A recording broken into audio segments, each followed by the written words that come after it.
great, I think we need to have that conversation. Great pearls of wisdom and information, and hopefully we're going to use some of the hypotheticals, some of the vignettes. You can pull out more information, and then I can talk about the legal issues, the policy issues, and then we can also talk about in terms of grounding it in the principles for the anti-racism. Brother Cole, where is he? He talked about understanding sexism before you can talk about sexual harassment, right? And so someone else talked about is grounding in anti-racist principles, and we understand sexism. You know, if you're talking about prejudice and discrimination, and then taking power and using it against typically women, right? But not necessarily. Typically non-binary people, right? And then now more and more complaints and issues are coming from men about the power of sexism and the impact it's having on them in their space. And so we're looking at severity and the pervasiveness. The more severe it is, the less likely you have to show repeated patterns. If it's pervasive, typically you have to show more that it's repeated for it to have any actionable content, or actionable legal content. In addition to speaker conduct, it covers explicit or suggestive items that are email, tested, electronically provided, or displayed in the workplace/academic environment, training environment that interferes with any performance and creates an abusive, hostile work environment. In other words, the individual can no longer continue and focus on his, her, their work or what they need to do because the environment has become so pervasive or some incident is so severe. So that's what we're talking about. How many from here from Louisiana? I know we got people from all over. Louisiana, okay. New York. Wow. California. Washington. What am I missing? New Mexico. Puerto Rico, Georgia. Wow, all over. So New York, California, Washington State, they have very progressive laws with respect to understanding how sexual misconduct, sexual harassment can impact an employee or an independent contractor, a consultant, or a trainer in their environment. In fact, New York Human Rights Commission has gone so far as to say, and this is the first, that independent contractors, which all of you are, or I say consultants, trainers, right, are now covered by and protected. You have your protections with respect to any form of sexual harassment or sexual misconduct. In other words, whoever is employing you has to make sure that you have those same protections that are afforded under Title VII of the Civil Rights Act, because Title VII only applies to employers and employees. Doesn't apply to independent contractors /consultants /trainers or volunteers. But you do have many states that are being far more progressive than the southern states. They're still stuck in it doesn't cover that, so we're not going to give you those protections. That said, if you are, as a consultant trainer, subjected to any types of misconduct, you do have other civil rights laws at your disposal. You can also hold the employer, the person who is contracted with you, liable if they knew or should have known that behavior existed and failed to stop the conduct, and you can hold them liable under the contract. So in your contract, you should have some language that says, I'm going to be protected. Because they're going to hold you accountable as the consultant/contractor with respect to your behaviors. So it's important for you to know that you have responsibilities, but you also have rights. You have contractual rights. There are the civil rights laws also. 1981 civil rights law will protect you in terms of making and enforcing the contract, and it's been breached as a result of a workplace or a workspace that has become so polluted that you're unable to perform your duties. And the employer has to know or should have known. Okay, that's a mouthful. So let's go over page 15. What I want to talk about is the state auditor conducted a survey, and if you read down, you get a feel for the kind of behaviors that were talked about that occurred in the workspace across Louisiana. So this auditor conducted a survey, and there were 3,200 employees, and the percentage that responded, and I didn't put that in here, but the percentage was about a quarter of people responded. Nearly 16.2% of the respondents said that they felt they had been subjected to inappropriate or offensive comments about their or someone else's appearance or sexual activities. 16%, 499 people said that they had experienced sexual harassment, but 80% said they did not report the conduct to anyone. And that's typically the case. Most people don't report it. They don't say anything. They don't do anything. People don't even step up. And there's a part here that we're not going to get to called bystander intervention. All of you know about bystander intervention, right? And the research shows, if we're talking about hashtag Me Too, if someone had just stood up and said, no, that's not in our community or that's not what we value, more than likely the behavior would have been abated, or at least a culture would have started to be established that that kind of conduct is not going to be tolerated. But typically no one will step in or say anything. Or typically what happens, the victim winds up being blamed because they're questioned about, okay, so what did you do to cause that particular act upon you, right? So without a doubt, in every survey that's been conducted, when they ask, people just say, I'm going to let it go. And then they hold it down inside. That's why it's really important that you do have a space where someone who has been subjected to this kind of conduct, you are working with that individual, right? Because some people just will not report. They will not say anything. They still need the family to come to their aid, if you will, because of what has happened to him, her, or them. Okay?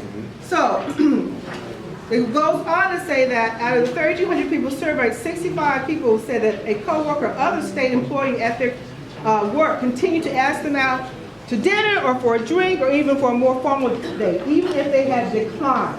About 80% of the people said, bless you. 246 people said that an employee or coworker tried to get them to engage in sexual conversations that made them uncomfortable according to the audit.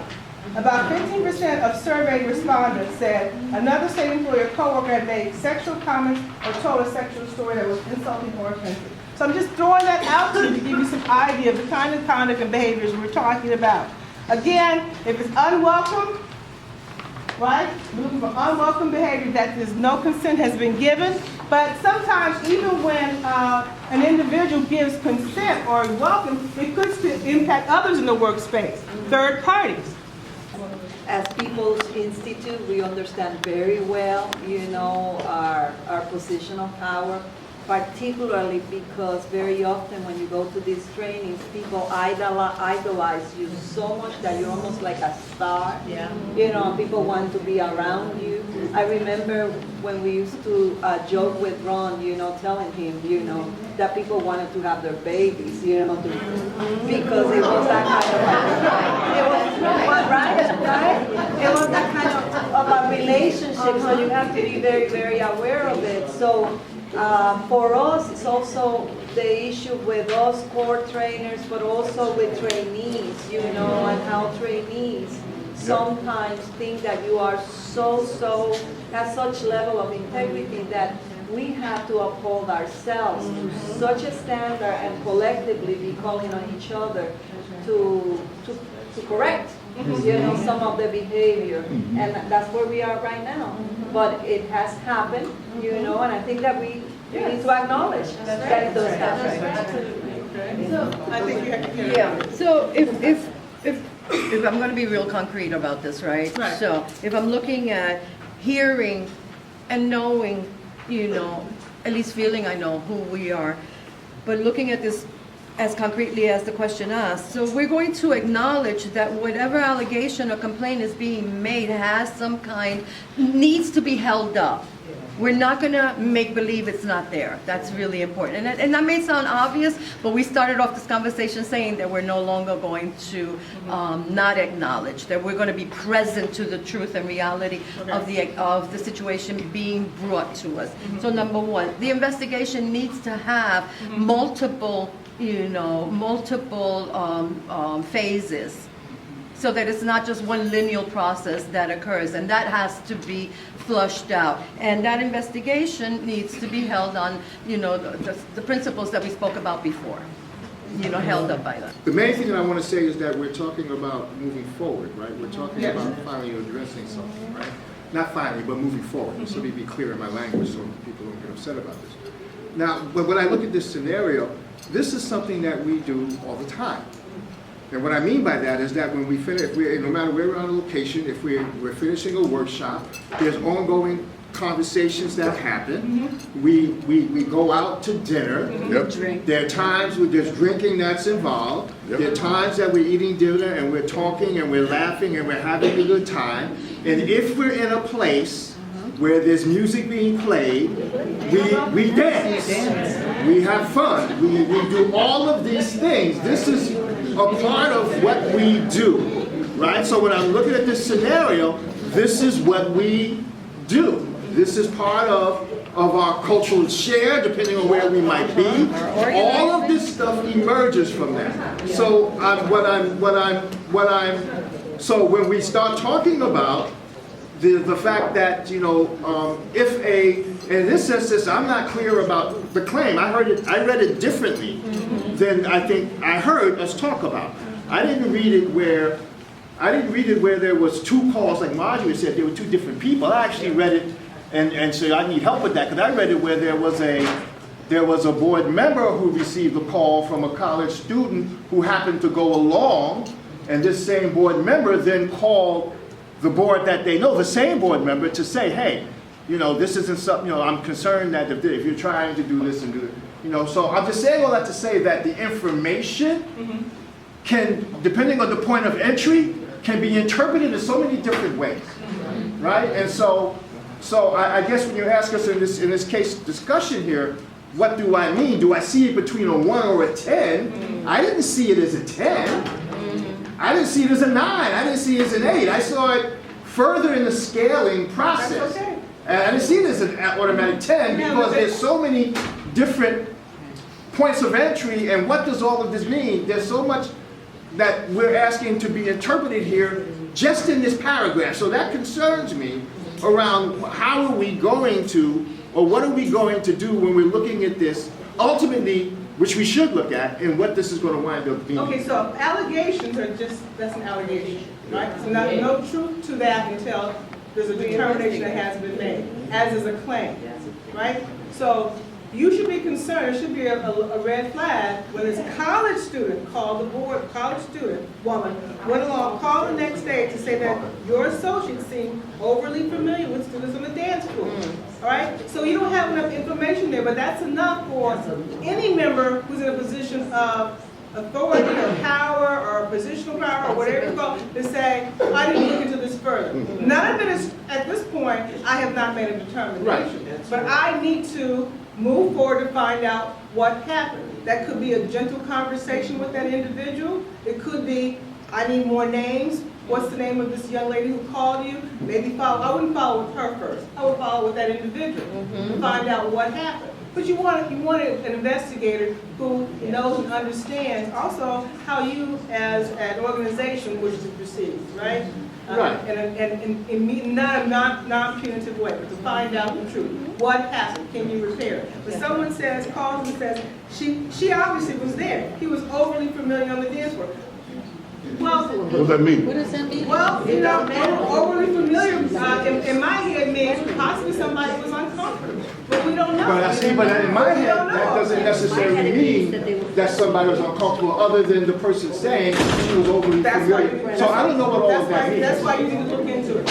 Right, but the looking into it, I agree with. Yeah. But the assumptions around what looking into it means, I'm not clear with how we're talking about this. And this gets into I think what Cool was saying a little bit about.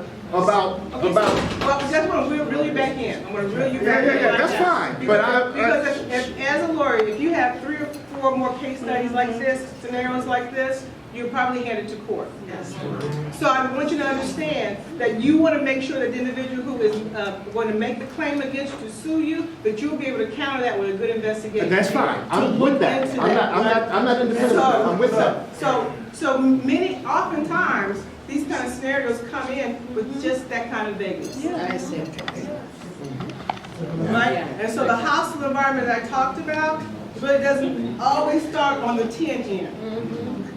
In fact, frequently starts on the 1, the 2, the 3, the max, the 1, the 2, the 3, and then the possible 6, and then maybe an 8 or a 9, right? Once the time you get to the 8 or 9, you got an organization that's right, you have another level. All right, so we need to move on. Oh, there's my, Yeah, Barbara, this is my kind of yeah, as a board member and having been on many boards, one of the things to know is what you don't know. So once it's out there, I don't care if Boo Boo the Fool made the claim. You better contact, for me, get my lawyer, get independent investigation. I need to find out, so one, folk know that we have concern about it, that it's really being investigated. That's right. And it may all turn out to be a lie, but one lawsuit That's right. like that will destroy your organization. Thank you. Doesn't mean that it's true.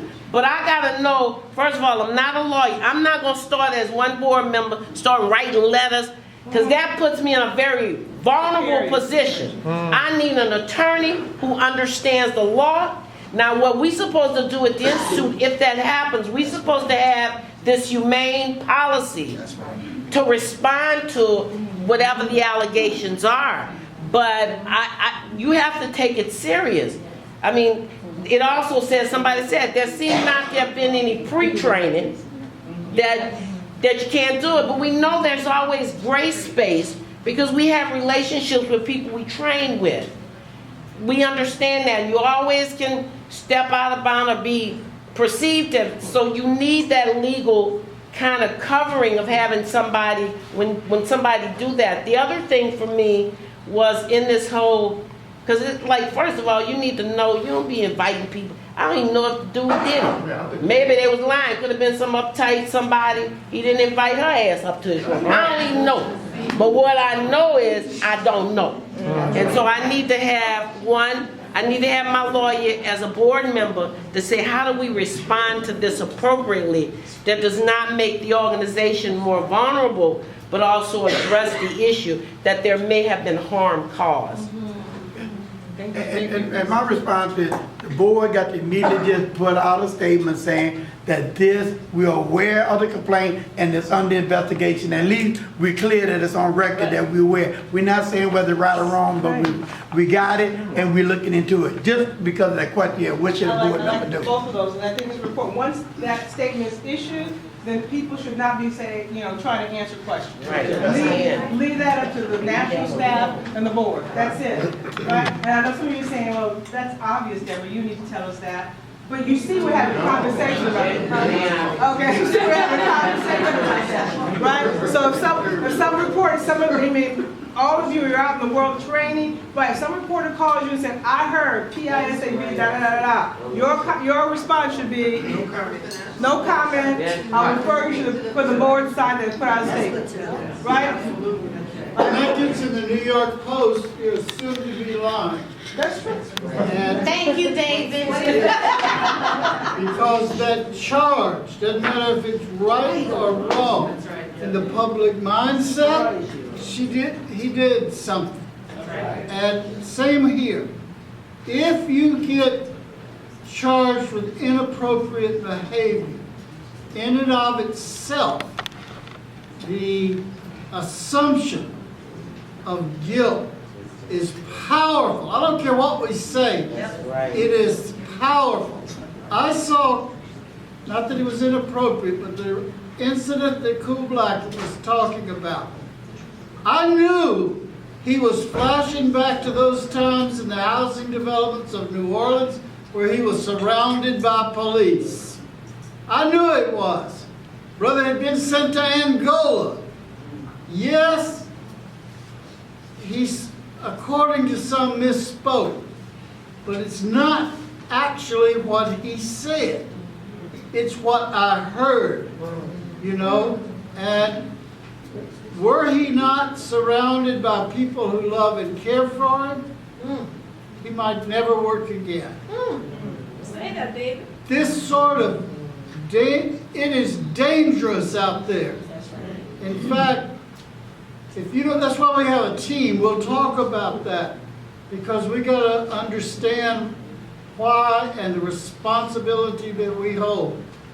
But you let something go, as Reverend T just said, you let something go unacknowledged or unresponded to, you're dead in the water. One more thing. In South Louisiana, the way people dance Oh, man. It's damn near, I won't even say what it is. But if you've never seen it, if you've never seen that bending over each other and all that, you see, I can critique it because I can't do it. But it's not something that is common to the rest of the country. So, all these things, we've got to become sharp about, expert about, and, responsive to.